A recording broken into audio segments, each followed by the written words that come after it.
যে পরিবারের প্রধান উপার্জনকারী ব্যক্তি জুলাই আগস্টের মহাবিপ্লবে জনগণের পক্ষে দাঁড়িয়ে বুক চিতিয়ে যিনি বুলেট বরণ করে পৃথিবী থেকে বিদায় নিয়েছেন, এই এক শোক কাটতে না কাটতেই সেই পরিবারে আরেকটি শোকাবহ ঘটনা ঘটে গেল। লামিয়াও পৃথিবী থেকে চলে গেল। এই যে শোকের মাতম একটি পরিবারের মধ্যে, এটি সান্ত্বনা দেওয়ার ভাষা এবং উপযুক্ত শব্দাবলী আমার নেই। আমি শুধু এতটুকুই বলবো, এই পরিবারের যে প্রধান উপার্জনকারী ব্যক্তি, তিনি মানুষের জন্য, দেশের জন্য, গণতন্ত্রের জন্য, যে জন্য 15-16 বছর এক নিরন্তর সংগ্রামের মধ্যে দিয়ে গণতান্ত্রিক শক্তির অনেক মানুষ আমাদের কাছ থেকে অদৃশ্য হয়েছেন, অনেকে নানাবিধ নির্যাতনের শিকার হয়েছেন, আয়নাঘর থেকে শুরু করে বিচার বহির্ভূত হত্যার যে আমরা ভয়াবহ পরিস্থিতিগুলো দেখেছি, সেইখান থেকে মুক্তির জন্য যে সর্বশেষ গণ অভ্যুত্থান এক প্রচন্ড এবং পৃথিবী কাঁপানো একটি অভ্যুত্থানে পরিণত হয়েছিল, সেখানে এই লামিয়ার পরিবারের প্রধান ব্যক্তি তিনি জীবন দিয়ে সেই অংশগ্রহণ করেছিলেন।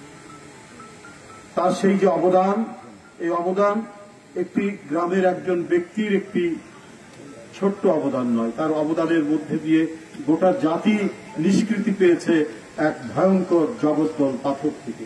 গোটা জাতি নিষ্কৃতি পেয়েছে। আজকে যে এই প্রত্যন্ত অঞ্চলে গ্রামে এসে আপনাদের সামনে মুক্ত কণ্ঠে দুটি কথা বলার যে সাহস পাচ্ছি, সেই সাহসটুকু জুগিয়েছে জসির-উদ্দিন লামিয়ার বাবা। সেই কারণ তাদের মতো আরো অনেকে আত্মদানের মধ্যে দিয়ে আজকের এই মুক্ত পরিবেশ আমরা পেয়েছি। কিন্তু আমার বলতে দ্বিধাও হয়, কিন্তু তবুও বলতে হয়, যখন লামিয়ার উপর অত্যাচার এবং নির্যাতনের যে হুমকি আসছিল, সে যে বিচার চাচ্ছিল, সেই সময় বিচারের প্রক্রিয়াটি নিশ্চিত হলে সে হয়তো আজকে পৃথিবী থেকে বিদায় নিত না। তাই যে জন্য এত ছাত্র তরুণের জীবন চলে গেল, যে বিষয়টি নিশ্চিত করার জন্য ছাত্র শ্রমিকরা তাদের জীবন দিয়েছে, সেটা এখনো কারো বিলম্বিত হবে। অর্থাৎ আইনের শাসন এবং ন্যায় বিচার। একজন মানুষ ভুক্তভোগী হলে, একজন মানুষ সমাজে কারো দ্বারা উৎপীড়িত হলে, নির্যাতিত হলে, সে যদি বিচার প্রার্থী হয়, সেই বিচারের প্রক্রিয়া কেন বিলম্বিত হবে? এটা আজকে গোটা জাতির প্রশ্ন, এটা আজকে সাধারণ মানুষের প্রশ্ন। লামিয়ার তার যে পৃথিবী থেকে চলে যাওয়া, তার এই যে মৃত্যু, এর মধ্যে দিয়ে গোটা জাতির সামনে একটা বড় প্রশ্ন হয়ে দাঁড়িয়েছে যে জন্য 5ই আগস্টের যে মহাবিপ্লব ঘটল, সেটা তো কিছু না, সেটা হচ্ছে আমরা গণতন্ত্র প্রতিষ্ঠা করতে চাই। আর গণতন্ত্রের মর্মবাণী কি? গণতন্ত্রের মর্মবাণী হচ্ছে আপনার আইনের শাসন, ন্যায় বিচার প্রতিষ্ঠা করা। আদালত হচ্ছে সেই জায়গা যেখানে মানুষ অন্য কোথাও বিচার না পেয়ে আদালতের আশ্রয় লাভ করে। সেটা হচ্ছে মানুষের সর্বশেষ আশ্রয়ের জায়গা। সেখান থেকে যদি মানুষ বিচ্যুত হয়, সেখান থেকে মানুষ যদি বঞ্চিত হয়, তাহলে সেই সমাজে নৈরাজ্যের কালো অন্ধকার নেমে আসে। সেই সমাজের মধ্যে পরিব্যাপ্ত হয় এক ভয়ঙ্কর হতাশা। তো সেটা এই ধরনের ফ্যাসিবাদের পতনের পরে এখনো কেন সেই পরিস্থিতি বিরাজ করবে?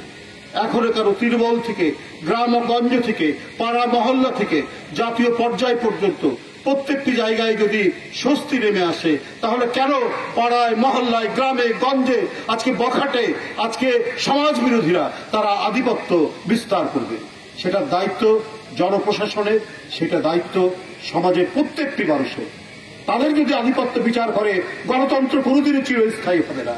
আইনের শাসন কোনোদিনই চিরস্থায়ী হবে না এবং জনগণ যাকে নির্বাচিত করবে একটা স্বচ্ছ অবাধ নির্বাচনের মধ্যে দিয়ে, সেই অবাধ স্বচ্ছ নির্বাচন আমরা কোনোদিনই পাবো না যদি জনসমাজের মধ্যে দুর্বৃত্ত দৌরাত্ম্য যদি বাড়তে থাকে এবং তাদের যদি আধিপত্য থাকে। প্রত্যেকটি মানুষ, প্রতিটি মেয়ে, প্রতিটি বাড়ির কন্যা যারা স্কুলে যায়, কলেজে যায় এবং যারা যেভাবেই বিচরণ করুক না কেন, প্রত্যেকের নিরাপত্তা নিশ্চিত করবে যে সমাজ, যে রাষ্ট্র, সেটাই হচ্ছে আদর্শ গণতান্ত্রিক রাষ্ট্র।